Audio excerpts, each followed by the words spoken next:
मेरे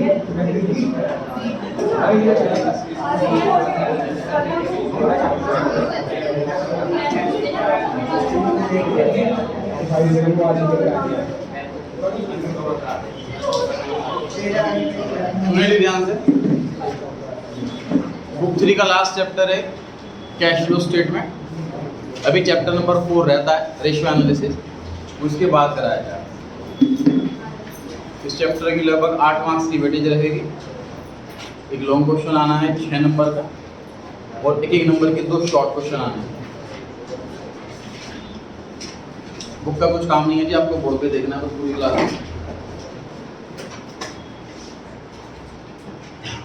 देखिए company 2 statement तो बना ही रही है जब तक हमने पढ़ा है, पीएनएल और balance sheet, statement of PNL और balance sheet. Statement of PNL से पूरे साल में कितने रेवेन्यू हुआ, कितना एक्सपेंस हुआ, कितना टैक्स गया, ये सारी इंफॉर्मेशन इन्वेस्टर को मिल गई। बैलेंस शीट से एक कंपनी में कितनी एसेट्स हैं, कितनी लायबिलिटीज हैं, कितनी कैपिटल है, प्रतीक आप भी सुनते हैं, ये पता लग जाएगी। उसके बाद भी एक नीड रहेगी समझना इस चीज़ को। देखो मैं चैप्टर स्टार्ट करने से पहले बता रहा हूँ कि चैप्टर बना क्यों है, क्या नीड है इसकी। तो पीएनएल और बैलेंस शीट के बावजूद भी कुछ आइटम ऐसी रह गई जो ये दोनों ही स्टेटमेंट नहीं बता रही और इम्पॉर्टेंट है। जैसे सर पूरे साल में इस कंपनी ने 3 करोड़ रुपए की मशीनरी बेची, कॉस्ट टू कॉस्ट बेची, पता इन्फॉर्मेशन पीएनएल देगा तो इनमें सिर्फ प्रॉफिट या लॉस होता है सेल का, सेल है एसेट या परचेज एसेट ये नहीं होता। ठीक बात है। बैलेंस शीट पे आ जाओ सर, बैलेंस शीट में एट द एंड कितनी मशीनरी बची हुई है वो बात लिखी होगी, मशीनरी बेची है या खरीदी है ये बात कहीं नहीं लिखी। तो एक इम्पॉर्टेंट एस्पेक्ट है। देखिए मशीनरी एक ऐसी चीज है जिसका सेल होना का मतलब है कंपनी धीरे धीरे बंद होने की साइड जा रही है। मशीनरी का परचेज होना ये इंडिकेट करता है कि कंपनी और ग्रो कर रही है, बढ़ रही है। इसमें डाउट ये आता है कि उसने सर बेची हो खरीदने के लिए तो सेल के साथ परचेज भी होनी चाहिए ना।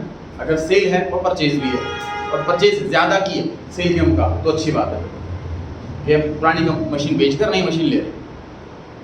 दूसरा सर कंपनी ने इस साल 50 करोड़ रुपए का लोन लिया, ये इन्फॉर्मेशन कहाँ मिलेगी? पीएनएल में तो सिर्फ इंटरेस्ट ऑन लोन आता है, लोन लिया ये बात तो आती थी। बैलेंस शीट में साल के एंड में एग्जैक्ट कितना लोन बचा वो आता, इस साल कितना लोन लिया है, इस साल कितना लोन पे किया, इन्फॉर्मेशन नहीं होती। कंपनी की मेजर इन्फॉर्मेशन फॉर एग्जांपल देते हैं, तो पूरे साल में सेल हुई है मान लीजिए 500 करोड़ रुपए की, लेकिन इसमें से 400 करोड़ रुपए तो मिले ही नहीं है कंपनी को अभी तक, बाहर में ही बेचा, पैसे मिले से 100 करोड़ है। अब जो हम बनाएंगे पीएनएल उसके अंदर सिर्फ 500 करोड़ रुपए लिखे होंगे, revenue from operations 500 crore. Information कहीं से मिल नहीं पाएगी, ना पीएनएल से ना बैलेंस शीट से, कि हमें कुछ बेच करके तो सिर्फ 100 करोड़ रुपीज मिले हैं, 500 करोड़ नहीं। तो समझो इस चीज को, ये सर एक ऐसी नीड आई है इन्वेस्टर्स के लिए कि हम एक तीसरी स्टेटमेंट बना करके दो कि पूरे साल में कहां कहां से पैसा आया और कहां कहां पैसा गया। कैश के फ्लो की स्टेटमेंट, जैसा कि नाम सजेस्ट कर रहा है, ये जो स्टेटमेंट बनेगी कैश बेसिस पर बनेगी। ये जो स्टेटमेंट बनेगी ये बनेगी कैश बेसिस पर, एक्रूअल बेसिस पर नहीं। इसमें हम प्योर कैश में डीलिंग कर रहे हैं। गुड्स बेचे पैसा आया तो लिखेंगे, गुड्स बेचे पैसा नहीं आया तो नहीं लिखेंगे। मशीन खरीदी उधार पैसा नहीं दिया नहीं लिखेंगे। डिबेंचर इशू करे पैसा आया लिखेंगे। मतलब एग्जैक्टली कंपनी के अंदर जब जब कैश गया जब जब कैश आया सारी इंफॉर्मेशन एक पेज पर लिख करके देंगे, जिसका नाम है कैश फ्लो स्टेटमेंट। इन्वेस्टर ये रीड करेगा, डिटेल्ड स्टडी करेगा। सिंपल सी बात है, मैं बार बार इन्वेस्टर वाली बात क्यों बोलता हूँ कि सर मैं समझ लो आपसे मैं पैसा ले रहा हूँ अपने बिजनेस में इन्वेस्ट करने के लिए, तो आप बिजनेस के अंदर पहले आओगे कि तुम क्या काम करते हो दिखाओ, कैसे सेल होती है, क्या आइटम बेचते हो, बजट दिखाओ, ऐसा चीज़ करोगे डेफिनेटली करेंगे। लेकिन कंपनी में ये ऑप्शन नहीं है। मुझे किसी कंपनी में इन्वेस्ट करना है तो मेरे पास अथॉरिटी नहीं है कि मैं एक्चुअल में उस कंपनी में जाऊँ, और देखोगे क्या सामान बेच रहे हैं, गुड्स कैसे है, मशीन कैसे, ये अलाउड ही नहीं। तो हमें तो अकाउंट्स देख करके ही आइडिया लेना, इसलिए हमारे अकाउंट्स की हमें जो है वजन बढ़ाना है, उसकी क्वालिटी बढ़ानी है, उसमें डिटेलिंग बढ़ानी है अकाउंट्स की। इन्वेस्टर बिना कंपनी में एक्चुअल में अपीयर होकर के अकाउंट से ही आइडिया लगा ले कि कंपनी कैसी है। उस चैप्टर में हम क्या डिस्कस करने वाले हैं सर, एक कंपनी में एक एक रुपया कहाँ कहाँ से आया और कहाँ कहाँ गया, वो सारी चीज़ें लिख के देनी एक पेज पर। This is cash flow statement. समझ लो सर, कैश बुक ही तो हो गई फिर, ये कैश बुक में भी यही होता है। जब 11th क्लास में सीखी थी सर हमने कैश बुक, तो पैसा आए तो यहाँ और पैसा माइनस हो जाए, पैसा चला जाए तो यहाँ, रिसीट यहाँ, पेमेंट यहाँ, ठीक बात है। ये कैश बुक में दिया था।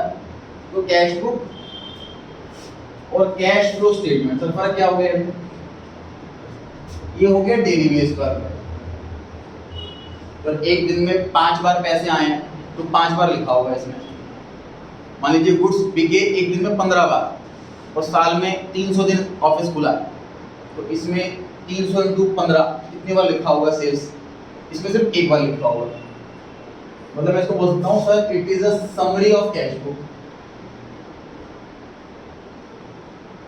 It is a summary of cash book.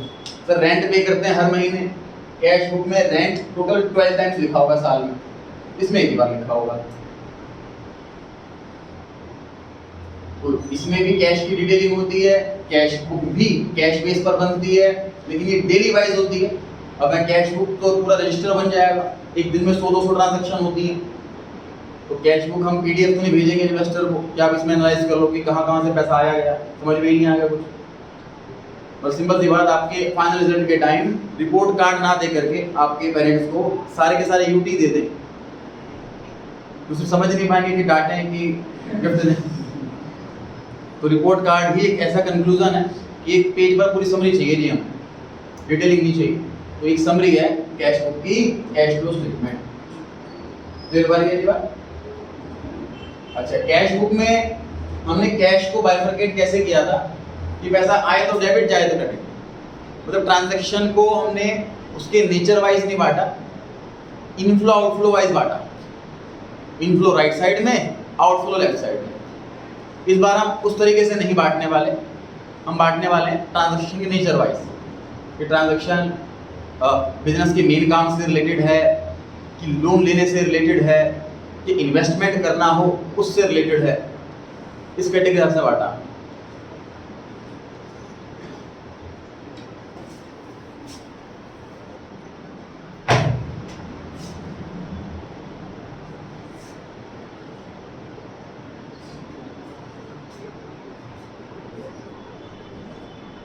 Operating activity मतलब हम कैश फ्लो को टोटल 3 पार्ट में बनाने वाले हैं। कैश बुक कैसे बनी थी? कैश बुक 2 पार्ट में बनी थी सर, एक डेबिट पार्ट था, एक क्रेडिट पार्ट था। उसमें क्या सीखा था? पैसा आ रहा है तो डेबिट वाले पार्ट में लिखो, पैसा जा रहा है तो क्रेडिट वाले पार्ट में लिखो। सिर्फ 2 ही पार्ट। चाहे मशीन खरीदें, चाहे वेजेस पे करें, चाहे एक्सपेंस हो, चाहे एसेट हो, चाहे लायबिलिटी हो, इससे मैटर नहीं करता, सिर्फ इनफ्लो आउटफ्लो मैटर करता है। ये सीखा था हमने कैश बुक। अब इनफ्लो आउटफ्लो वाइज कैटेगरी नहीं कर रहे, पैसा आए जाए कैटेगरी नहीं कर रहे, कोई डेबिट क्रेडिट नहीं है इसके अंदर। हम ट्रांजैक्शन को नेचर के हिसाब से बांट रहे हैं कि सर बिजनेस के ऑपरेशन से रिलेटेड है। बिजनेस जिस काम में डील करता है, जो उसकी कोर एक्टिविटी है, उसके रिगार्डिंग जितना भी पैसा आया हो यहाँ लिखो, गया हो तो भी यहीं लिखो। इनफ्लो की भी सेम जगह है, आउटफ्लो की भी सेम जगह है। कैश बुक में अलग अलग जगह है, इनफ्लो इधर बैठेगा, आउटफ्लो इधर बैठेगा। अब ऐसा नहीं, इनफ्लो भी इधर बैठेगा, आउटफ्लो भी इधर ही बैठेगा, सेम जगह। दूसरी हमें इंपॉर्टेंट कैटेगरी लगी इन्वेस्टिंग एक्टिविटी, कि बिजनेस ने पूरे साल में कहाँ कहाँ पैसा इन्वेस्ट करा, वो सारा चिट्ठा यहाँ पे लिख दो। चाहे पैसा आए तो भी, चाहे पैसा जाए तो भी। और तीसरा और आखिरी कि कंपनी के पास पैसा आ कहाँ से रहा, फाइनेंसिंग एक्टिविटी। कंपनी के पास पैसा आ कहाँ से रहा है, ये तीसरी कैटेगरी है फाइनेंसिंग। टोटल 3 कैटेगरी है सर, माइंड में फिट करने हैं कि cash flow statement total 3 part में बनेगा, operating activity, investing activity, financing activity. अभी हम ओवरऑल आइडिया ले रहे हैं तीनों का, उसके बाद एक एक्टिविटी पकड़ लेंगे, उसको सॉल्व करेंगे पूरी की पूरी, दूसरी एक्टिविटी पकड़ेंगे, उसको सॉल्व करेंगे, कुछ क्वेश्चंस करेंगे, फिर तीसरी एक्टिविटी पकड़ेंगे, उसके खूब सारे क्वेश्चंस करेंगे, और फिर लास्ट में कंबाइंड क्वेश्चन तीनों आएंगे। एग्जाम में कंबाइंड वाला, बट वो लास्ट स्टेप होगा। आई रिपीट, बिजनेस के ऑपरेशन से रिलेटेड जितना पैसा आए जाए ऑपरेटिंग एक्टिविटी, बिजनेस के इन्वेस्टमेंट से रिलेटेड कोई भी पैसा आए जाए इन्वेस्टिंग एक्टिविटी, बिजनेस की फाइनेंसिंग से रिलेटेड कोई भी पैसा आए जाए financing activity. Sir liability side की पहली हेडिंग क्या होती है? Share holders funds. तो लायबिलिटी साइड की दूसरी हेडिंग क्या होती है? लायबिलिटी साइड की दूसरी heading non current liability. Liability side की तीसरी हेडिंग क्या होती है? Current liability. इसकी पहली सब हेडिंग क्या होती है? Short term borrowing. कंपनी के पास अगर पैसा आता है तो इन तीन जगहों से आता है, शेयर्स इशू करके, लॉन्ग टर्म लोन ले या शॉर्ट टर्म लोन ले। तो इन तीन चीजों के रिगार्डिंग कोई भी इनफ्लो आउटफ्लो समझो फाइनेंसिंग एक्टिविटी। इन तीन आइटम्स के रिगार्डिंग कोई भी ट्रांजैक्शन दे रखी हो तो समझ जाओ फाइनेंसिंग एक्टिविटी है। जैसे कि यहाँ की बात करता हूँ, तो शेयर इशू करें तो शेयर इशू करना इधर ही आता है, फाइनेंसिंग एक्टिविटी आंसर होगी। डिबेंचर इशू करें, डिबेंचर इशू करना इधर आता है, फाइनेंसिंग एक्टिविटी होगी। तो बैंक ओवरड्राफ्ट लिया, शॉर्ट टर्म बोरोइंग होता है, फाइनेंसिंग एक्टिविटी हो गया। समझ आ गई ये बात? इन्वेस्टिंग एक्टिविटी बताइए, एसेट साइड की पहली हेडिंग क्या होती है? Non current assets. दूसरी हेडिंग क्या होती है?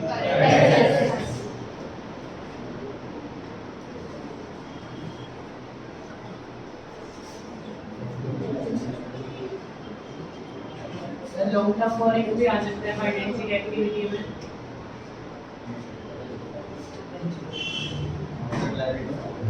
क्या कुछ नहीं, सर लॉन्ग टर्म बोरोइंग भी आ सकता है। नॉन करंट लायबिलिटी पूरी हेडिंग ही आएगी, तो इसके अंदर की चारों सब हेडिंग तो आएंगी नहीं। और सर जैसे यहाँ पर मैंने शेयर होल्डर फंड लिख दिया, उसके अंदर की तीनों सब हेडिंग आएंगी। सर जैसे हमने करेक्ट लाइन लिखी है, इसमें सिर्फ पहली सब हेडिंग लिखा, सिर्फ पहली सब हेडिंग। सही। नॉन करंट एसेट्स और करंट एसेट, नॉन करंट तो सारे की सारी। करंट एसेट्स के अंदर सिर्फ करंट इन्वेस्टमेंट, वो भी अगर ब्रैकेट में नॉन मार्केटेबल लिखा हो तो, वरना नहीं। जैसे इस पे आता है नॉन करंट में एग्जांपल दूं, करंट का कोई एग्जांपल, मशीनरी, मशीनरी परचेज करी, मशीनरी इधर आता है, इन्वेस्टिंग।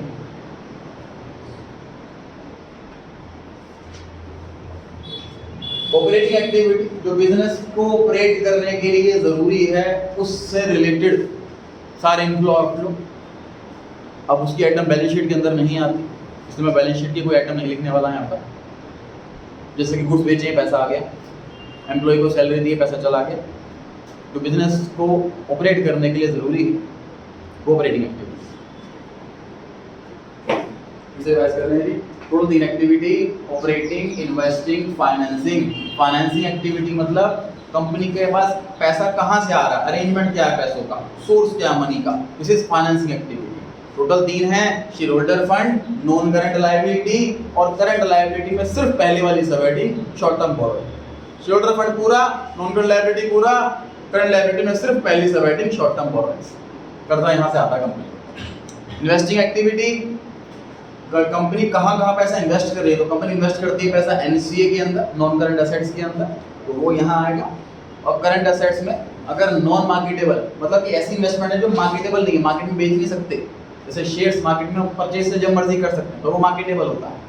एफडी हमने कर रखी है तो परचेज सेल नहीं कर सकते उसको, नॉन मार्केटेबल होता है। नॉन मार्केटेबल वाली आइटम्स वो आएंगी इन्वेस्टिंग एक्टिविटी के अंदर। और यहाँ पर हमें आइटम पढ़ के पता लगाना है कि बिजनेस के ऑपरेशन से रिलेटेड है कि नहीं।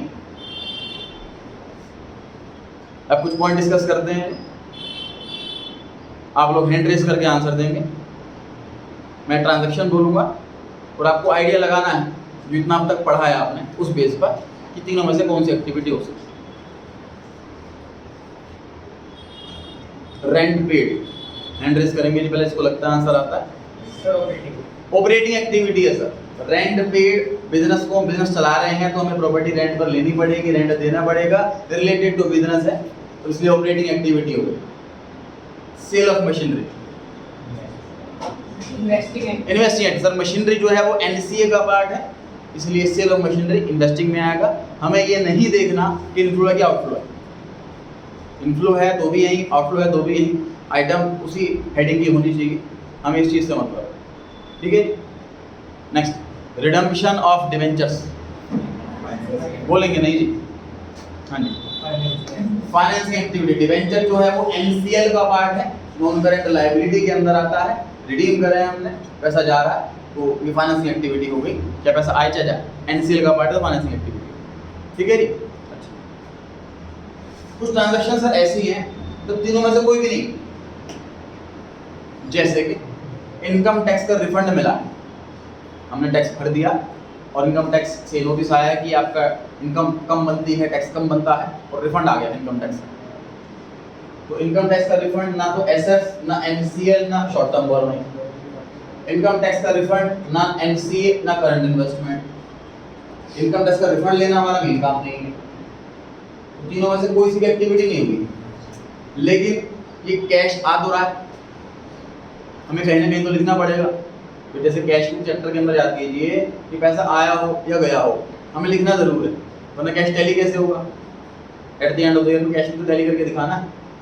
फिजिकल कैश से हमारा बुकिश कैश मैच कर रहा है, तो हर एक कैश की ट्रांजैक्शन हमें कहीं ना कहीं तो लिखनी पड़ेगी। लेकिन जो ट्रांजैक्शन कहीं पर भी नहीं आ रही, उसका सोल्यूशन क्या निकाला गया? ऑपरेटिंग एक्टिविटी की डेफिनेशन को एक्सटेंड किया गया। पहली डेफिनेशन तो इसकी यही है, which is related to business operation. Second part, which is not investing and financing. Operating activity की डेफिनेशन को एक्सटेंड किया गया और ये लिखा गया those activity which are related to business operation and those which are not investing and financing are operating. तो ये रेजिडुअरी एक्टिविटी है हमारी, इसका कोई नहीं है उसका ऑपरेटिंग, उसका कोई नहीं है उसका ऑपरेटिंग है। तो जब भी आपको करना क्या एग्जाम में, इसका मतलब कि सर कोई भी ट्रांजैक्शन आपके सामने दे दी तो आपको ये तीन आइटम चेक करनी है। सेटिस्फाई हो रही है तो फाइनेंसिंग आंसर आ गया, नहीं सेटिस्फाई हो रही इधर आ जाओ, ये दो आइटम चेक करनी है। सेटिस्फाई हो रहा है इन्वेस्टिंग आंसर आ गया, नहीं सेटिस्फाई हो रहा है तो ऑपरेटिंग आंसर लिख दो। जो इन्वेस्टिंग नहीं है, फाइनेंसिंग नहीं है, वो ऑपरेटिंग है, बची हुई ट्रांजैक्शन है। चलिए हैंड रेज करेंगे फिर से, बोलेंगे नहीं। गुड्स सोल्ड टू राम, हाँ जी, ऑपरेटिंग नहीं। हैंड रेज करें फिर से, goods sold to Ram, investing नहीं, हाँ जी। तो तीनों में से कोई भी एक्टिविटी नहीं है क्योंकि ये क्रेडिट ट्रांजैक्शन में बताया था, कैश फ्लो स्टेटमेंट में कैश होना कंपलसरी है। जो ट्रांजैक्शन कैश की होगी वही कैश फ्लो में आएगी। अगर हमने उधार में कुछ बेचे हैं तो इसमें ना तो इनफ्लो हो रहा है कैश का, ना आउटफ्लो हो रहा है कैश का, ये तो कहीं पर भी नहीं आएंगे। उस पर हमें क्या चीज़ ध्यान रखनी है, जब भी ट्रांजैक्शन आए सबसे पहले यही चीज़ चेक करनी है कि वो ट्रांजैक्शन कैश ट्रांजैक्शन है कि नहीं, क्रेडिट ट्रांजैक्शन तो नहीं। अगर ट्रांजैक्शन क्रेडिट वाली है तो इग्नोर, वो कहीं पर भी नहीं आएगी तीनों में से। अगर कैश ट्रांजैक्शन है तो ही आएगी, और कैश ट्रांजैक्शन है तीनों में से एक ना एक जगह पक्का आएगी। मतलब ऐसा पॉसिबल है कि कैश ट्रांजैक्शन हो पर तीनों में कहीं ना आए, ऐसा नहीं होगा। समझ आ गई बात?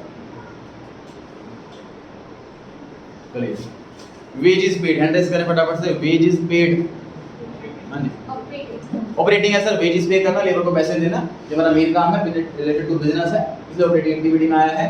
हैंड रेज कर लीजिए फिर से। डिविडेंड पेड, हाँ जी, फाइनेंस एक्टिविटी, क्योंकि डिविडेंड जो है वो शेयर्स पे दिया जाता है। ध्यान से देखो, डिविडेंड यहाँ नहीं आता,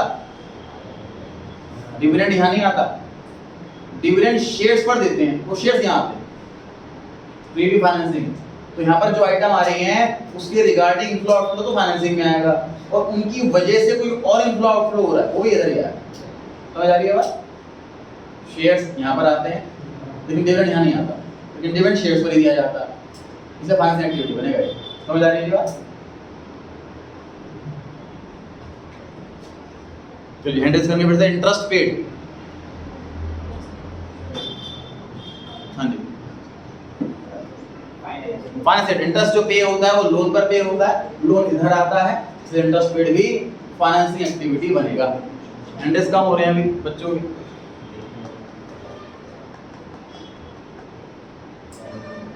इन्वेस्टमेंट से रिगार्डिंग, एसेट्स के रिगार्डिंग, नॉन करंट एसेट्स के रिगार्डिंग आइटम इन्वेस्टिंग है, इन तीन आइटम के रिगार्डिंग आइटम फाइनेंसिंग है, जो ये दोनों नहीं है वो ऑपरेटिंग, जो ये दोनों ही नहीं है, जो इन्वेस्टिंग फाइनेंसिंग नहीं है, जो बचा हुआ आइटम है वो ऑपरेटिंग।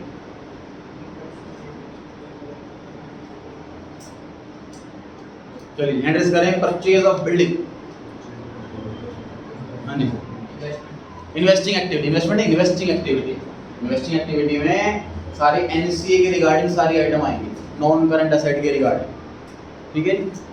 तो हैंडल्स करें सेल ऑफ फर्नीचर, हाँ जी, इन्वेस्टिंग एक्टिविटी करेक्ट है, फर्नीचर भी इधर आएगा, मशीनरी भी इधर आएगी।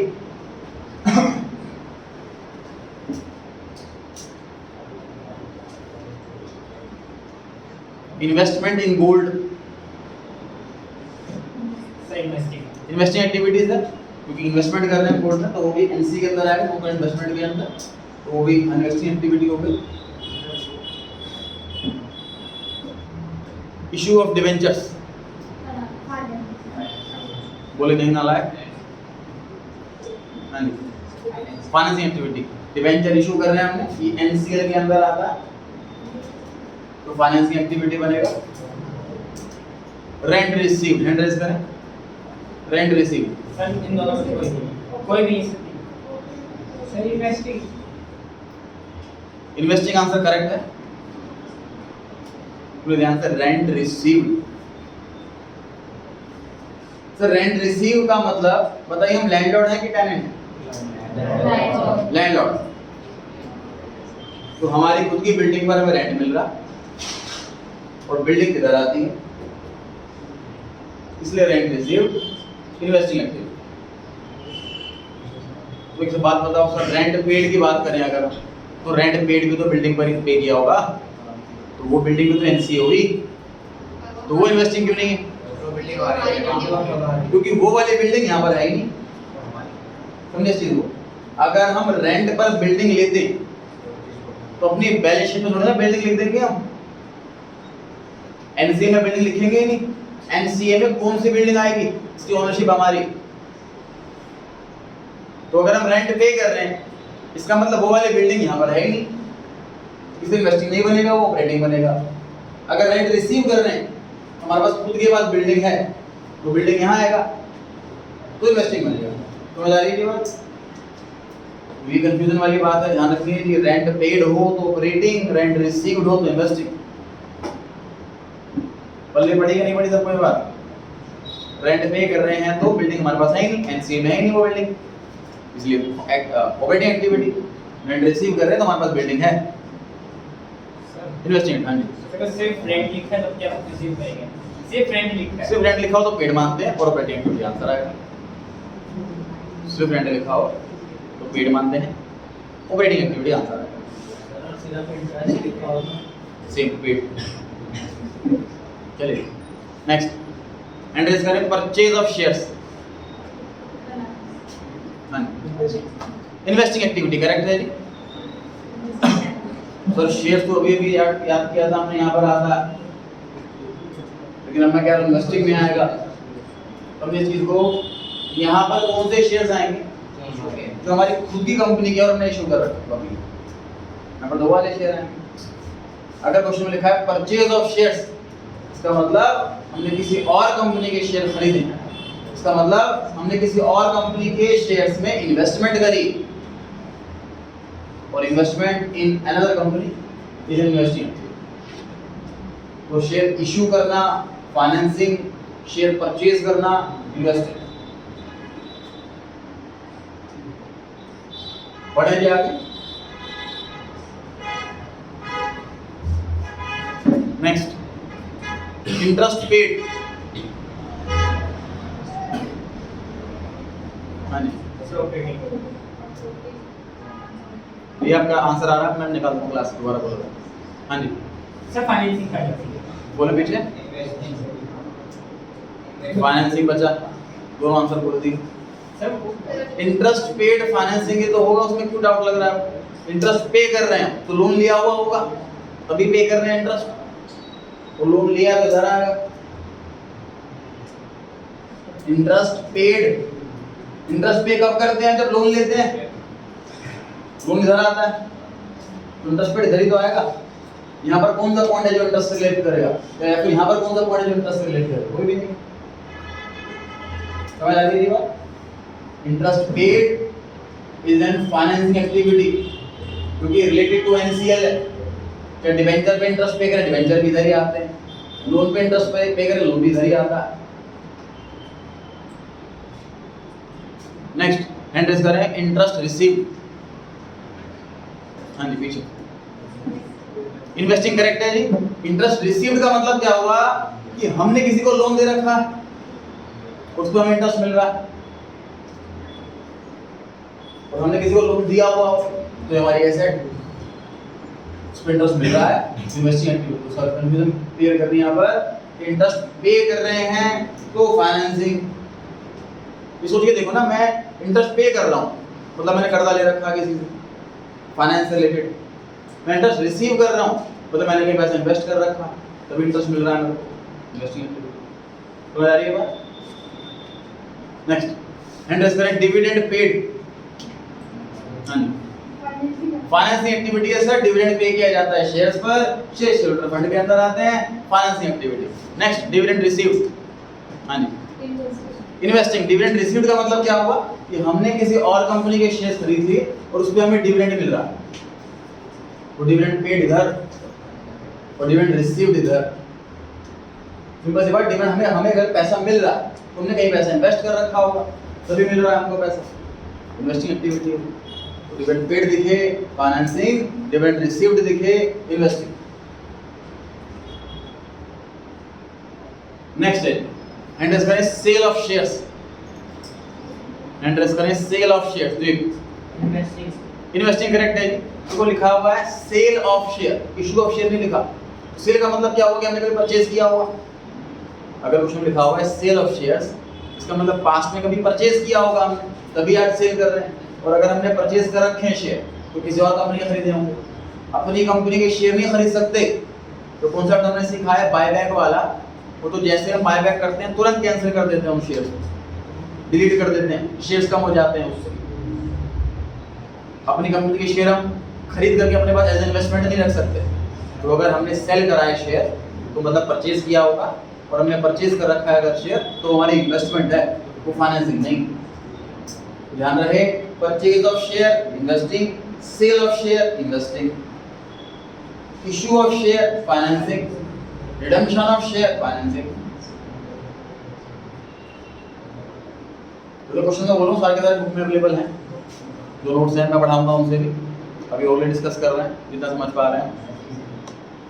तो सर हमने इनकम के लिए देख लिया, मतलब जो आइटम पेमेंट और रिसीट दोनों हो सकती है, जैसे रेंट पे हो सकता है, रेंट रिसीव हो सकता है, डिविडेंड पे हो सकता है, डिविडेंड रिसीव भी हो सकता है। तो आंसर अलग अलग आएंगे, सेम जगह नहीं आ रहा। रेंट रिसीव्ड इधर है, रेंट पेड इधर है, इंटरेस्ट रिसीव्ड इधर है, इंटरेस्ट पेड इधर है, डिविडेंड रिसीव्ड इधर है, डिविडेंड पेड इधर है। ये हमें जगह देखनी है कि किस हिसाब से किससे रिलेटेड हुआ ये। नेक्स्ट क्वेश्चन के लिए एंट्रेस करें, रिडम्पशन ऑफ शेयर्स। हाँ जी, फाइनेंसिंग एक्टिविटी। इस पर चैप्टर हमारे कोर्स के अंदर नहीं है, रिडम्पशन ऑफ शेयर्स पर ग्रेजुएशन में है। इसमें शेयर रिडीम करते हैं उस टाइम के बाद, वो सिर्फ प्रेफरेंस वाले ही रिडीम होते हैं, इक्विटी वाले रिडीम नहीं होते।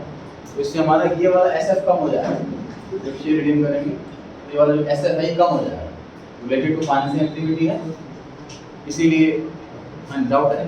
Non marketable security. मार्केटेबल मतलब जो मार्केट में इजीली सेल हो सके, नॉन मार्केटेबल मतलब जो मार्केट में इजीली सेल ना हो। मतलब मैंने जैसे एफडी कर रखी है अगर मैंने, तो वो मार्केटेबल नहीं, जब मर्जी बेच दो या खरीद लो तो नॉन मार्केटेबल हो, तो यहाँ पर आएगी। शेयर्स खरीद रखे तो मार्केटेबल हो, तो यहाँ नहीं है, नॉन मार्केटेबल वाला ही आएगा। ठीक है।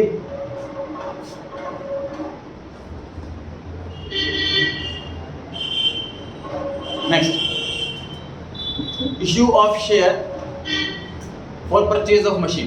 क्या सुना है इसमें? इसमें मशीनरी भी आ रही है, मशीनरी खरीद रहे हैं और शेयर इशू कर रहे हैं बदले में, तो इसमें शेयर्स भी आ रहे हैं और मशीन दोनों आ रही है। सोच के आंसर देना है, तुरंत आंसर नहीं देना। Issue of share against machinery, against purchase of machinery, investing बनेगा कि फाइनेंसिंग बनेगा? हाँ जी, ऑपरेटिंग बनेगा। हाँ जी, इन्वेस्टिंग, दोनों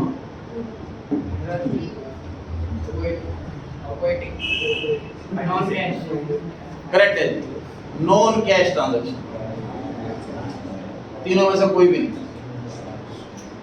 मुझे बताइए, मशीन हमने खरीदी और बदले में शेयर दी, इसमें पैसा आया कि गया? कुछ भी नहीं। This is non cash transaction, और नॉन कैश ट्रांजैक्शंस को इग्नोर किया जाता है कैश फ्लो स्टेटमेंट में। नॉन कैश ट्रांजैक्शन, हाँ जी, जर्नल एंट्री चैप्टर में हर ट्रांजैक्शन रिकॉर्ड तो जर्नल एंट्री चैप्टर में ही होती है ना। रिकॉर्डिंग अगर आप पूछेंगे चैप्टर जर्नल में ही रिकॉर्डिंग होती है हर चीज़ की। सारी एंट्रीज में से जो कैश वाली है वो छाट छाट कर हमें आ लेते हैं।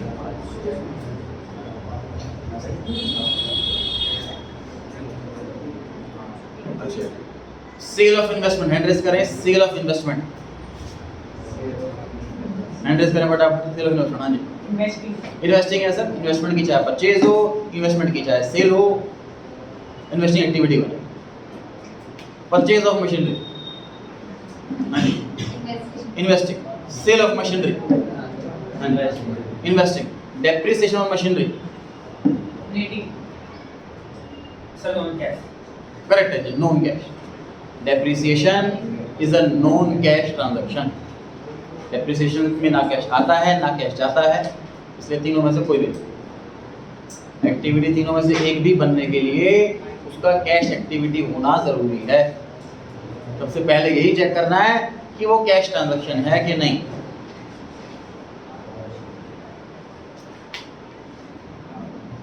नोट कीजिए जो बोर्ड पे लिखा।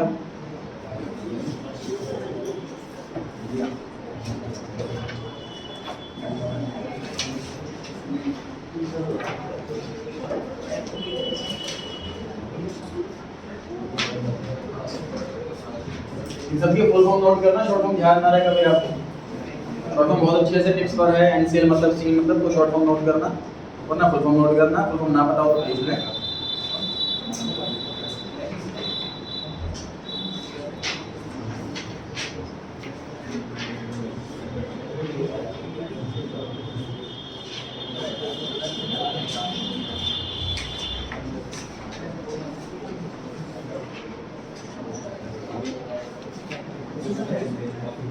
रास्ता निकालेंगे page number 225। 225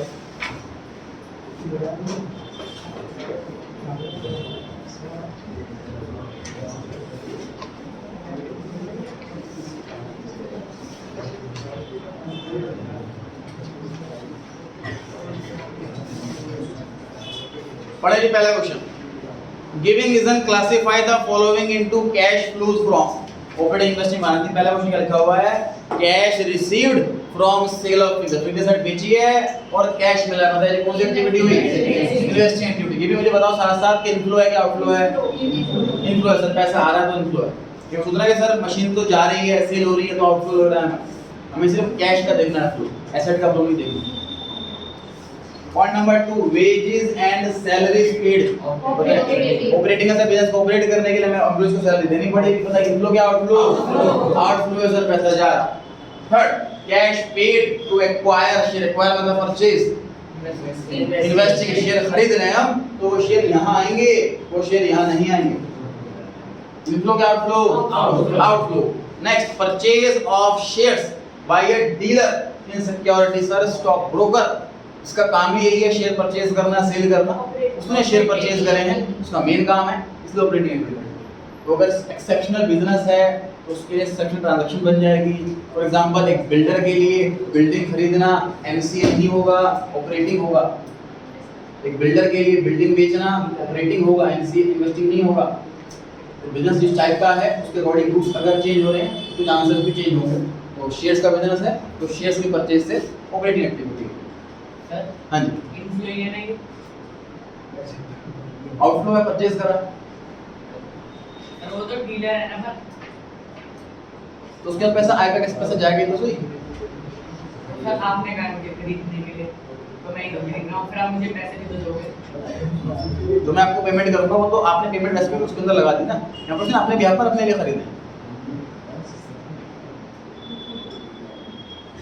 point number 2, question number 2 पहला point, cash sales of goods in trade. Goods बेचे हैं सर कैश में, कौन से ट्रांजैक्शन? ऑपरेटिंग। इनफ्लो क्या आउटफ्लो? इनफ्लो है, पैसा आ रहा है गुड्स बेच कर। Second, cash paid to supplier of raw material. Operating. Inflow क्या outflow? Outflow sir, cash pay करा है पैसा जा रहा है। ये तो बड़ा आसान तरीका पता लगाने, इनफ्लो आउटफ्लो, पैसा आ रहा है कि जा रहा है, पता आसान पता लगाना। Third point, cash payment to acquire fixed assets. Investing है सर, एसेट्स खरीदी है, फिक्स्ड एसेट एनसीए में आता है, इनफ्लो क्या आउटफ्लो? आउटफ्लो, पे करा है cash. Third point, cash payment to acquire, sir sorry, fourth point, cash proceed from issuing shares at premium. Share issue करना फाइनेंसिंग एक्टिविटी होता है, जो खुद की कंपनी के शेयर इशू होते हैं वो एसेट्स के अंदर आते हैं। इनफ्लो क्या आउटफ्लो? इनफ्लो है सर, पैसा आ रहा है। पेमेंट ऑफ डिविडेंड कौन सी एक्टिविटी? फाइनेंसिंग। डिविडेंड हम पे कर रहे हैं तो हम खुद की कंपनी पे ही डिविडेंड पे करते हैं, इन्हीं शेयर्स पे डिविडेंड पे हो रहा है, इसलिए फाइनेंसिंग एक्टिविटी है। इनफ्लो क्या outflow? Out. 6 point, interest receive हो रहा है इन्वेस्टमेंट पे, कौन सी एक्टिविटी? इन्वेस्टिंग। इन्वेस्टमेंट पर इंटरेस्ट मिल रहा है, इन्वेस्टिंग एक्टिविटी हुई। इनफ्लो क्या आउटफ्लो? इनफ्लो है सर, पैसा आ रहा। इंटरेस्ट पेड ऑन डिबेंचर्स, कौन सी activity? Financing. Debentures long term borrowing के अंदर आता है, नॉन करंट लायबिलिटी की पहली सब हेडिंग लॉन्ग टर्म बोरोइंग, इसके अंदर डिबेंचर आते हैं, इसलिए उन डिबेंचर पर इंटरेस्ट पे हो रहा है तो ये फाइनेंसिंग एक्टिविटी है। इनफ्लो क्या outflow? Out. Cash repayment of long term loan, कौन सी activity? Financing activity. Long term loan को रीपे कर रहे हैं, लॉन्ग टर्म लोन हमने लिया हुआ था पास्ट में, क्योंकि एनसीएल का पार्ट हुआ, वो रीपे कर रहे हैं, इसलिए फाइनेंसिंग एक्टिविटी। इनको क्या outflow? Out. 9 point, payment of income tax. Operating activity sir, income tax पे करना तीनों में से कोई भी नहीं है, इसलिए ऑपरेटिंग है। इन्वेस्टिंग से रिलेटेड है ना फाइनेंसिंग से रिलेटेड है, इसलिए ऑपरेटिंग है। पैसा जा रहा है, आउटफ्लो हो रहा है, इसलिए कोई ना कोई एक्टिविटी तो बनेगी। रेजिडुअल एक्टिविटी हमारी ऑपरेटिंग है, जो इन्वेस्टिंग नहीं, जो फाइनेंसिंग नहीं, वो ऑपरेटिंग है। इनको क्या आउटफ्लो? आउट।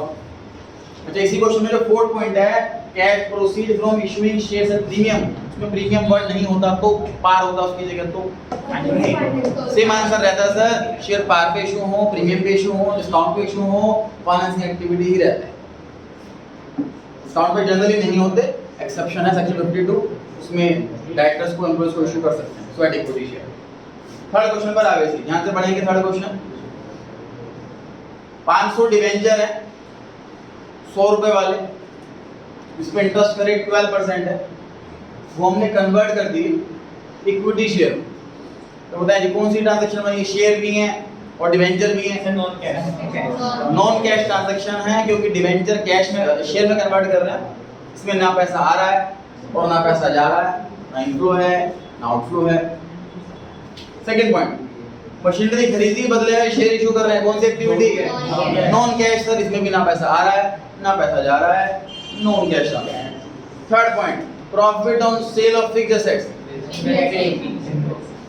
देखिए 10,000 की एसेट हमने 12,000 में बेची, तो 2,000 रुपए का जो डिफरेंस अमाउंट है ये कैश में मिलेगा कि नहीं मिलेगा? कैश में मिलेगा, क्योंकि सेलिंग प्राइस का पार्ट हो गई इन्वेस्टिंग एक्टिविटी। 10,000 की मशीन 7,000 में बेची है, 3,000 रुपए का लॉस हो गया, तो कौन सी एक्टिविटी है? कोई भी नहीं, नॉन कैश है। 10,000 की मशीन 7,000 में बेची, 3,000 रुपए का लॉस, और उस कहीं भी नहीं आएगा, नॉन कैश ट्रांजैक्शन है। प्रॉफिट है, लॉस नहीं है। ये चीज देखो आप लोग, प्रॉफिट कैश ट्रांजैक्शन है, लॉस नहीं है। समझ पाओ अच्छे से ये? सर 10 की आइटम मैंने 12 में बेची, 2,000 रुपए का जो प्रॉफिट है, तो सेलिंग प्राइस तो पूरा मिलेगा 12,000 मेरे को, 2,000 उसी का पार्ट है, वो भी मिलेगा। कैश ट्रांजैक्शन हुई, वो इंक्लूड होगा, इन्वेस्टिंग एक्टिविटी है। 10 की आइटम 7 में बेची है, 3,000 रुपए लॉस, 3,000 रुपए लॉस है, वो कॉस्ट का पार्ट है ना, सेलिंग प्राइस का पार्ट तो नहीं है वो, तो कैश मिलेगा नहीं मेरे को, उन कैश ट्रांजैक्शन में। ध्यान रहेगा, profit on sale of fixed asset is investing activity, but loss on sale of fixed asset is a non cash transaction. पर हमने इन्वेस्ट तो करा ही नहीं, बिल्डिंग रेटिंग में नहीं आएगा। बिल्डिंग में इन्वेस्ट नहीं करा मतलब सर प्रॉफिट माइनस पे करके उसको फिक्स एसेट को, ठीक है, सर ऑपरेटिंग में नहीं आएगा। वजह सर हमने इन्वेस्ट तो करा ही नहीं फिक्स एसेट में। तो एनसीए का मतलब हो गया कि नॉन करंट एसेट के रिगार्डिंग जितना भी इनफ्लो या आउटफ्लो हो, वो सब का सब इधर आएगा, चाहे परचेज चाहे सेल, सब का सब इधर आएगा। ठीक है, हमने अपनी इन्वेस्टमेंट बेची है ना फिक्स्ड एसेट की। Next, dividend received on shares, कौन सी एक्टिविटी? इन्वेस्टिंग। ध्यान रखना, डिविडेंड में कंफ्यूजन ना हो। डिविडेंड पे कर रहे हैं तो इन वाले शेयर्स पे पे कर रहे हैं तो फाइनेंसिंग बनेगा, डिविडेंड रिसीव कर रहे हैं तो इन वाले शेयर्स पे रिसीव कर रहे हैं, इन्वेस्टिंग बनेगा। इनफ्लो क्या आउटफ्लो? इनफ्लो। क्वेश्चन नंबर 4 पर आ गए, पहला पॉइंट ध्यान से देखिए बोर्ड पर। तो 10 लाख की मशीनरी परचेज करी है, बताइए कौन सी एक्टिविटी? Investing activity. इनफ्लो क्या आउटफ्लो? आउटफ्लो। तो 10 लाख की मशीन खरीदी है उधार में, कौन सी एक्टिविटी? Non cash transaction. तीसरा क्वेश्चन, 10 लाख की मशीन खरीदी है, 1 लाख की हमने पेमेंट कर दी और बाकी 9 लाख का लोन बना दिया। सुना ध्यान से, 10 लाख को ना मत दिया करो, सुना करो भाई। 10 लाख की मशीनरी परचेज करी है, उसमें से 1 लाख की हमने तुरंत पेमेंट कर दी और 9 लाख का बन गया है लोन। तो यहाँ पर मशीनरी आ रही है 10 लाख रुपए की, इधर भी ध्यान देना है। 9 लाख का एनसीएल बढ़ गया है, ये नॉन करंट लायबिलिटी बढ़ गई है 9 लाख रुपीस से, इधर भी देखना है। और 1 लाख की डाउन पेमेंट करके ये भी देखना है। तीनों बातों को ध्यान रखते हुए फिर आपको आंसर देना है, कौन कौन सी एक्टिविटी है और कितना कितना अमाउंट है और इनफ्लो आउटफ्लो। सोच लीजिए, इसको लगे आंसर मेरे को आता है वो एड्रेस करे बिना बोले। हाँ जी, तो इन्वेस्टिंग में 1 lakh, inflow outflow? Outflow correct answer है जी, बिल्कुल। 1 लाख रुपए आएंगे सिर्फ इन्वेस्टिंग एक्टिविटी में आउटफ्लो। मशीन खरीदना, नॉन कैश ट्रांजैक्शन हुआ, लोन इंक्रीज हो रहा है, एनसीएल में आएगा, लेकिन तब भी हमारे आंसर में नहीं आया क्योंकि नॉन कैश है। 9 लाख का लोन आया है, वो बिल्डिंग के बदले में आया। हमें फोकस जो है वो सिर्फ कैश पे करना, कैश की जो मूवमेंट है वो सिर्फ 1 लाख रुपए से। समझ आ रही है बात? ये अगला क्वेश्चन है, 4th क्वेश्चन का पहला पॉइंट। एक्वायर करी है मशीनरी 2,50,000 की, 20% डाउन पेमेंट कर दी हमने। 2,50,000 का 20%, ये 50,000 रुपए हो गए। उसके बाद लिखा है एंड एग्जीक्यूटिंग अ बॉन्ड, यहाँ पर बॉन्ड का मतलब एग्रीमेंट है for the balance amount. Balance amount कितना? 2 लाख। तो मशीन 2.5 लाख की है, लोन 2 लाख का है, कैश पेमेंट 50,000 की। तो कैश पेमेंट फोकस कर रहे हैं, इन्वेस्टिंग एक्टिविटी आउटफ्लो 50,000। क्लियर है सबको? सेकंड पॉइंट, पे करेंगे 2,50,000 रुपीस खरीदने के लिए शेयर किसी और कंपनी में। फुल स्टॉप, आगे नहीं पढ़ो। बताओ कौन सी एक्टिविटी? शेयर खरीदना इन्वेस्टिंग एक्टिविटी है, शेयर बेचना इन्वेस्टिंग एक्टिविटी है, शेयर इशू करना फाइनेंसिंग एक्टिविटी है, शेयर रिडीम करना फाइनेंसिंग एक्टिविटी। सर इशू या रिडीम वर्ड लिखा हो तो हमारी खुद की कंपनी के शेयर है इधर। शेयर परचेज या सेल लिखा हो तो किसी और कंपनी के शेयर है इधर। ध्यान रहेगा, यहाँ पे लिखा हो खरीदे हमने शेयर, इन्वेस्टिंग एक्टिविटी हुई, इनफ्लो क्या आउटफ्लो? आउटफ्लो। अब आगे बढ़ते हैं, आगे का पार्ट लिखा हुआ है कि डिविडेंड मिला है 50,000 रुपए का, कौन सी एक्टिविटी? इन्वेस्टिंग। इनफ्लो क्या outflow? Inflow. Next, sold machinery at original cost 2 lakh, depreciation 160 और बेची हमने 60,000, तो 2 लाख की मशीन, इस पर डेप्रिसिएशन लग चुका है 160 का, हमने 60,000 बेची। कौन सी एक्टिविटी हुई? इन्वेस्टिंग। इनको क्या हम लोग कितना? Selling price. तो सेलिंग प्राइस है वो हमारा इनफ्लो है, और मशीन बेचना इन्वेस्टिंग एक्टिविटी। अगर प्रोडक्शन निकालें या कॉस्ट निकालें या लॉस निकालें, वो काम की चीज़ नहीं। हमारे जो काम का अमाउंट है वो कैश का अमाउंट, कैश का अमाउंट क्वेश्चन में गिवन। क्वेश्चन में लिखा होता सेम क्वेश्चन कि machine costing 2 lakh at production 160 was sold at a loss of 10,000। Selling price missing करके, कितना सुन रहे हैं आप? सेलिंग प्राइस मिसिंग करके लॉस 10,000 रुपए दे देते अगर, तो कैसे करते बताइए? अरे कैसे हो गया? सेम क्वेश्चन है कि sold machinery of original cost 2 lakh with accumulated deduction 160 for 10,000 loss.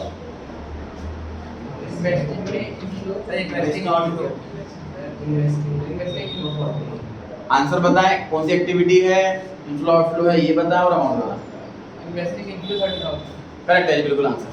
देखिए तो आपने पढ़ रखा है कि सर लॉस नहीं है कोई सी भी एक्टिविटी तो लॉस इग्नोर करेंगे, बिल्कुल सही है बात। लेकिन क्वेश्चन में अगर किसी हिंट से हम सेलिंग प्राइस निकाल सकते हैं तो वो तो है एक्टिविटी। तो क्वेश्चन कहता है कि 2 लाख रुपए की एसेट है, इस पर डेप्शन लग चुका है 160, तो एसेट की वैल्यू कितनी बची? 40। क्वेश्चन कह रहा है कि ये एसेट हमने 10,000 के लॉस में बेची है, तो इससे क्या हम सेलिंग प्राइस नहीं निकाल सकते? निकाल सकते हैं। 30,000 रुपये सेलिंग प्राइस आ गया, तो सेल करा हमने एसेट को, इन्वेस्टिंग एक्टिविटी है, पैसा आ रहा है तो इनफ्लो। क्वेश्चन नंबर 5 पर आ गए, इसका आंसर नहीं दे रखा, बात कम हो जाएगी। कंपनी ने खरीदी है एसेट दूसरी कंपनी की 10 लाख रुपए की, और बदले में जो पेमेंट करनी है वो शेयर्स के फॉर्म में करनी है। और शेयर्स में एसेट में क्या क्या खरीदा हमने? 10 लाख में 3 लाख का स्टॉक है, 5 लाख की मशीन है, 2 लाख की गुडविल, टोटल 10 लाख ही बैठ रहा है। तो इतनी आइटम खरीदी है ये हमने। इसके अंदर देखो गुड्स भी आ गए जो कि ऑपरेटिंग होता है, मशीनरी गुडविल आ गई जो कि इन्वेस्टिंग होता है, और शेयर्स जाके जो कि फाइनेंसिंग होता है। तो कैसे डील करेंगे इसको बताइए? कौन से क्या है? नॉन कैश ट्रांजैक्शन है सर, इसमें कैश तो आ ही नहीं रहा, बाकी सारी आइटम आ गई। मतलब ये वाला हो गया कि मशीन खरीदी बदले में शेयर इशू कर, ये वाला हो गया मशीन की जगह पूरा बिजनेस, ना तो कैश आ रहा है ना कैश जा रहा है। जब आप कंक्लूजन निकालते हैं सर एज ए इन्वेस्टर, तीनों एक्टिविटी का आंसर निकालने के बाद मान लीजिए ये वाला 50 लाख प्लस में आ रहा है, ये 50 लाख माइनस में आ रहा है, ये 50 लाख प्लस में आ रहा है, तो इसका क्या मीनिंग निकला और कौन सा बेटर लग रहा है, कौन सा नेगेटिव लग रहा है? ऑपरेटिंग की बात करते हैं सर, इसमें पॉजिटिव होना सही है कि नेगेटिव होना सही, क्या लगता है आप लोगों को? पॉजिटिव होना सही है सर, क्योंकि इसके अंदर जो पैसा ऐड होता है वो सेल्स वाला पैसा ऐड होता है, और जो पैसा लेस होता है वो सेल करने के लिए जो खर्च हो रहा है, गुड्स खरीद रहे हैं, वेजेस पे कर रहे हैं, सैलरी पे कर रहे हैं, वो वाला खर्चा लेस होता है। तो ये तो पॉजिटिव होना ही चाहिए, ये वाला अमाउंट नेक्स्ट से नेक्स्ट होना चाहिए। अगर ये नेगेटिव है तो बिल्कुल बेकार कंपनी, हाथ मत लगाओ, खरीद रखी हूँ तो बेचो। ऑपरेटिंग तो पक्का पॉजिटिव ही होना चाहिए, और इसकी जो कॉम्पिटिटर कंपनी है उसकी कंपैरिजन ज़्यादा होना चाहिए। ये बात इन्वेस्टिंग एक्टिविटी बताइए, पॉजिटिव होना चाहिए कि नेगेटिव होना चाहिए? देखो पॉजिटिव का मतलब पता है क्या, कि पैसा यहाँ पर ज़्यादा। अच्छा एक बात सुने, आपका रिलेटिव कहता है कि मैंने 2 करोड़ का फ्लैट खरीदा, एक और रिलेटिव कहता है मैंने फ्लैट बेच दिया अपना। कौन तरक्की कर रहा है? बेचने वाला कि खरीदने वाला? बेचने वाला तरक्की कैसे कर रहा है? जो प्रॉपर्टी खरीद रहा है और इन्वेस्टमेंट कर रहा है वो तरक्की कर रहा है ना। समझ आ रही है बात? मतलब ये वाला एक्टिविटी हमेशा नेगेटिव ही तो होना चाहिए, समझो इस चीज को। इन्वेस्टिंग एक्टिविटी का पॉजिटिव होने का मतलब पता है क्या? वो कंपनी वाला अपने सारे एसेट बेच रहा है, इस कंपनी में पैसा लगा रहा हूँ, अपनी मशीनरी बेच रहा है, फर्नीचर बेच रहा है, बिल्डिंग बेच रहा है, तो पॉजिटिव आएगा। भाई आपको इन्वेस्टमेंट ज़्यादा चाहिए कि कैश ज़्यादा चाहिए? इन्वेस्टमेंट ज़्यादा चाहिए। हमें ऐसी कंपनी चाहिए जिसकी इन्वेस्टिंग एक्टिविटी ज़्यादा से ज़्यादा नेगेटिव हो। ये नेगेटिव कब होती है? जब इन्वेस्टमेंट करते हैं बाहर, बिल्डिंग खरीदेंगे, मशीन खरीदेंगे, शेयर्स खरीदेंगे, तब ये नेगेटिव होगा। क्योंकि नेगेटिव ही होना चाहिए, जितना नेगेटिव उतना अच्छा, जितना पॉजिटिव उतना बेकार। ये पॉजिटिव है तो उस कंपनी में पैसा नहीं लगाना। समझ आ रही है बात? ये कंपनी पॉजिटिव है, अगर योर एक्टिविटी पॉजिटिव है इसका मतलब कंपनी बंद होने वाली है। वो बिजनेसमैन अपने असेट्स बेच रहा, वो कंपनी किसी को बंद नहीं होती, वो धीरे धीरे प्लानिंग होती है। जैसे 7 ब्रांच हैं, 2 ब्रांच बंद कर दी, फिर एक और ब्रांच बंद कर दी, ऐसे बिजनेस बंद होता है शुरू। तो जैसे बिजनेस बंद हो रहा है मतलब ब्रांच बंद हो रही है, मतलब ये पॉजिटिव है, एसेट बेच रहा है एक ब्रांच से, तो ये पॉजिटिव नहीं होना चाहिए और ये नेगेटिव नहीं होना चाहिए। समझ आ रही है बात? अब इस बार आते हैं, एक का पॉजिटिव आंसर था, एक का नेगेटिव आंसर था। इसका आंसर क्या रहेगा? पॉजिटिव सही कि नेगेटिव सही? फाइनेंसिंग एक्टिविटी पॉजिटिव होना बढ़िया है कंपनी के लिए कि नेगेटिव होना बढ़िया? दोनों वाला कैसे एक्सप्लेन करोगे?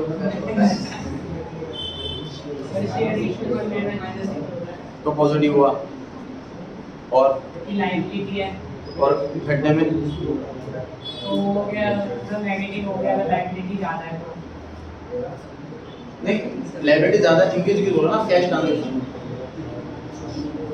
देखिए ध्यान से, फाइनेंसिंग एक्टिविटी क्या बेटर है?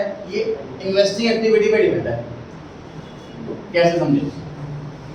सर एक कंपनी ने मान लीजिए 50 करोड़ रुपए का लोन ले रखा, इस साल लोन लिया, जो तो कंपनी के लिए नेगेटिव खतरे वाली बात। लेकिन अगर इन्वेस्टमेंट करेगा 60 करोड़ की, यहाँ -60 आ रहा होगा, फिर तो सही। तो यहाँ प्लस का मतलब क्या है कि लोन लेना। समझो चीज को, फाइनेंसिंग एक्टिविटी का मतलब जहाँ से मतलब पैसा आता है, या शेयर्स का हो या कर्जे का हो। अगर फाइनेंसिंग एक्टिविटी पॉजिटिव है, इसका मतलब हमने इस साल और कर्जा लिया है, और कर्जा लिया है और वो पैसा हमने कहीं इन्वेस्ट करा, वो तो सही है। समझ आ रही है बात? तो अगर यहाँ पॉजिटिव है तो उसके बराबर या उससे ज्यादा नेगेटिव यहाँ होना चाहिए, तो कंपनी बढ़िया हुई। मान लीजिए यहाँ पर नेगेटिव नहीं है तो 0 है, तो कंपनी लोन लेकर करा गया है। समझ आ रही है बात? तो नेगेटिव हुआ। दूसरा -50 करोड़, यहाँ पे मान लीजिए -50 करोड़ है, इसका मतलब इस साल इस कंपनी ने अपना लोन चुका दिया, बहुत बढ़िया बात है, तो लोन चुका दिया। लेकिन इसको बढ़िया नहीं बोल सकते, पता है कैसे? मान लीजिए यहाँ पॉजिटिव है, तो कंपनी अपनी एसेट बेच के लोन चुका रही, बात से अच्छी कंपनी है। तो फाइनेंसिंग कंप्लीटली इन्वेस्टिंग पर डिपेंड होती है। फाइनेंसिंग एक्टिविटी कंप्लीटली इन्वेस्टिंग पर डिपेंड होती है।